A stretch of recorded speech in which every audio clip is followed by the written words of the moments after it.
I'm gonna just stay right here because you makes me look buff in this light right here. I'm not gonna move for the next 20 minutes.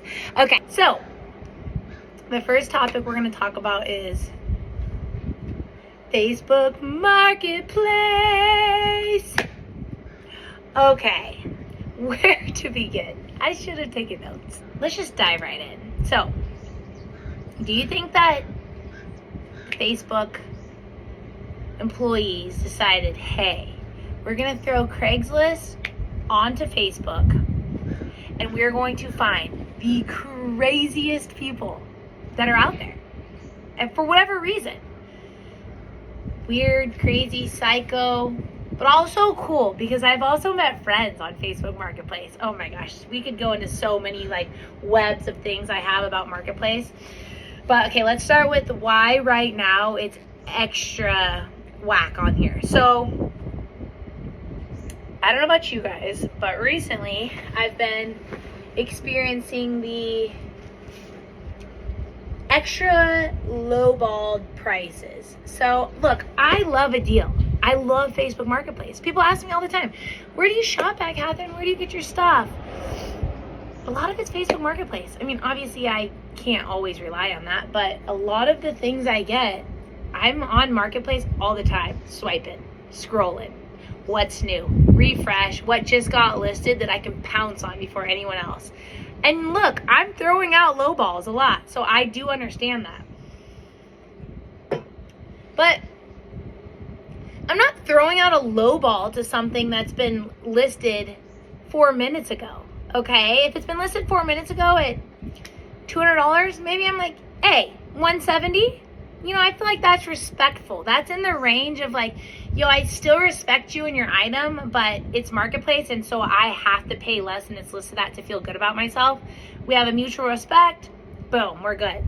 No, people now, I have posted so many things recently, seconds they're listed. I get, you know, I don't know, I would say if it's like above $300, you gotta respect me, okay? They don't. They have no respect for me. And I don't know how to gain respect on Facebook Marketplace. Look, I had 5 stars for a very long time. Oh my God, now we're gonna go down the review path this quick. Okay. So, my Facebook Marketplace reviews mean a lot to me. I check them often. So you have reviews as a seller and as a buyer. Sometimes I drop the ball on communication, but like it's Marketplace, I don't get notifications. I have to go specifically to that app to see what you're saying to me.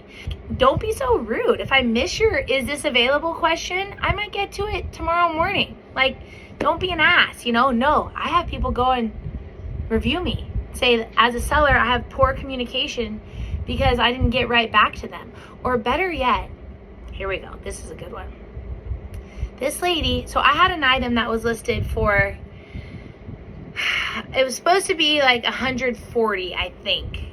And I accidentally had it listed at 14, which is such an insane number to list something at. So if I see it listing at $14, I know something's not right, okay? They made a mistake, typo, fat thumbs, whatever it may be. You didn't get the price listed correctly. Well, I go on there, I see that it's listed at $14. I go on there and I edit it. I change it to 140 because obviously I'm not selling, I don't know, whatever piece of furniture it was for 14 freaking dollars. Well, this lady messaged me about it and I said, oh no, I'm sorry, it's a typo, and then I went and edited the price. She goes on my reviews, leaves me a 1-star review. I don't know if you guys know anything about math, but I have 5 stars. Now she gives me a 1-star. Okay? You know what an average is? Yeah, it doesn't help my average out, okay? Drop me. I'm not perfect anymore. So I'm already pissed at this lady. But then she has the fucking audacity to say to me, or not say to me, not say to my face, say to the reviews that she messaged me about an item and then I went in there and increased the price, which I guess she's not wrong. I did do that, but I explained to her why, and she was hating on me for that. So I got a 1-star review because I asked for the price that it should be listed at.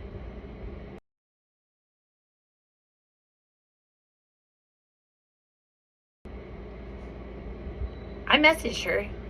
Yeah. I sent her a message and I said, you know this is a complete lie. Oh, wait, no, I didn't message that one. That one just hurt my feelings. There's another one. Okay, so here, this is another situation. I think I got like a 2-star review. So I had a couch. Yeah, it was a couch listed. So a bigger item. And what happened in this situation? The lady wanted to buy the couch. I then had a scenario where, I don't know, somebody else bought it. They came first. It's marketplace. This lady got pissed, but then we're still messaging. She says, I see you have some other items. I'm like, yeah, I have other couches. What are you looking for?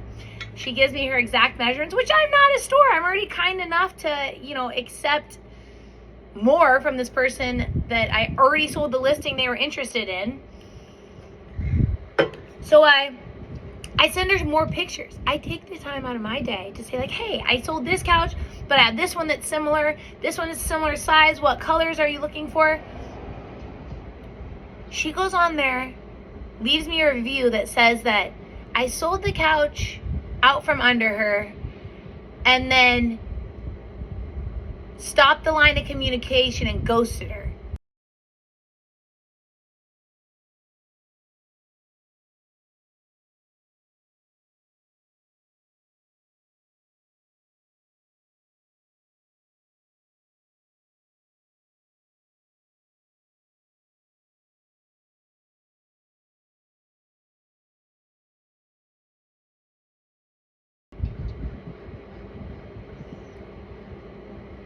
Okay, do you think that these are bad people? Or do you think that these are people that have never felt any form of like empowerment? Do you think that they have never been respected? Where do people get off acting like this on Marketplace? Like, I sold the couch. Archive that chat. Move on. Search again. Who cares, right? No. She goes and leaves me a 1-star review. So now my 5 stars with these other 2 1-stars. What they used to call that thing in your college classes, oh God, I'm blinking.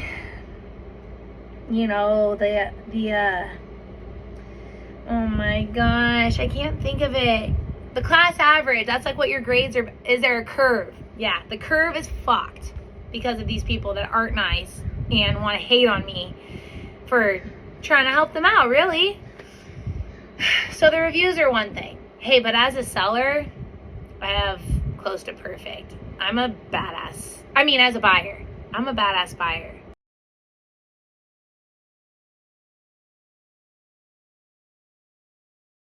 I message you, I want it, I'll pay you right then and there. And then I won't pick it up for a couple weeks. Forget about it until you message me, hey, are you going to come and pick this thing up? So yeah, there's that. The whole review and I'm like not a huge reviewer. Like if you're outstanding, maybe I'll shoot you a review. If you're so terrible, maybe I'll leave a review. But like for any regular review, it's just like, yeah, boom, whatever.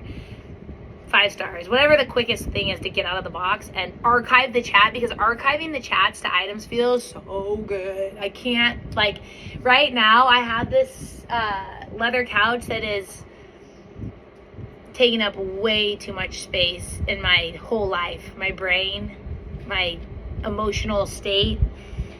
The amount of people that are asking me to come and see it, no, I'm not setting up showings of the couch.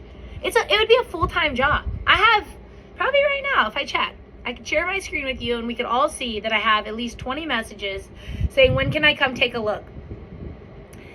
Red flag. If you want to come take a look, you're not coming. If you say to me, hey, I want to come buy this couch, sure, then you can come. But if you say you just want to take a look, no, you're not coming. Because then you'll come, classic. Oh, you don't want this couch, but then you see other stuff that I'm selling, or you see what I do for a living, and oh, what about that? Can I lowball you on that in person? Here's another thing too. I do not like in-person deals. If I'm selling something to you, It will be left out. You will Venmo me when you pick it up or leave cash, but I will not be here in person because you're not going to try to lowball me, okay? I do not have the strength to say no. I'll get awkward. It will be uncomfortable. I don't want to do it. I hide. I hide from DoorDashers. I hide from Facebook Marketplace people. Thank goodness for Jen. Jen will be over here making a deal. I'll be on the other side of the warehouse like this. How's it going? Are you going to close the deal? And then she'll come over. 1 second, she comes over like we're having like a big deal go on. It's like, $100. Hey, she's saying it's not worth more than 80. Tell her to take off then. Or sometimes I'm Billy Badass. That's what I tell him to leave. But when I'm not, I'm like, yeah, that's fine. That works. And she goes over there and acts like we just had like a super secret combo. And I'm like hiding in the goat pin. And then she goes back to the people and she's like, yeah. And Jen is the best hype woman ever. She's like, she is this high-end designer and stager all over the Bay Area. Her stuff is so nice. You are so lucky to be buying this from her. Oh my God. Okay, so there's that. So I hide big time. All right, now what direction can we go with this? There's just so many. I don't know, but right now I just feel like people are insane. The questions they're asking, the demands that they're wanting out of me. I don't have time to do that. Like, who do you think you are? I have a message from a woman right now on 2 of my listings saying, hey, I see what you are selling. Do you have and it's like on a bench, and one's on a bed and one's on a bench, and then it's like, hey, do you have a cabinet that has 2 drawers in it? I'm not a fucking store. That's what really pisses me off about people is, I mean, maybe if I see somebody else, usually if someone lists something cool, I'll go to their profile because I'm like, they probably have something else cool, or I see what they've sold in the past to see, like, is this item legit? Do they have good taste? Or, I don't know, are they resellers? Ooh, resellers. Let's talk on resellers. Okay, so I sell patio furniture wildly cheap because in staging, it just takes a beating. People will buy it, refinish it or whatever, and resell it. And honestly, I don't care what you do with it after I sell it. I don't have the time and I'm not going to refinish it, so go ahead. But what's really funny is when I'll see my stuff relisted and then message them, and then they get embarrassed and block me. All I'm saying is like, attaboy, like, looks great, cool, I hope you do get what you listed it for. But they'll freaking block me. Like, I'm not allowed to see I had it first, okay? I get to at least watch the progress of what happens next. Did you sell it? I'm invested. How much did you make? I'm not going to do it, but I do want to know what you're going to do, like, I think this is a good place to start. All in all, I've met people that I never want to see again on Marketplace, and I've met some really badass people that if it wasn't weird, I would try to hang out with them. Use Marketplace more of like a device to find friends, like a friend app. You know right away, like, this person's rad, they get it, or hell no, I'll rather burn this piece of furniture than sell it to you.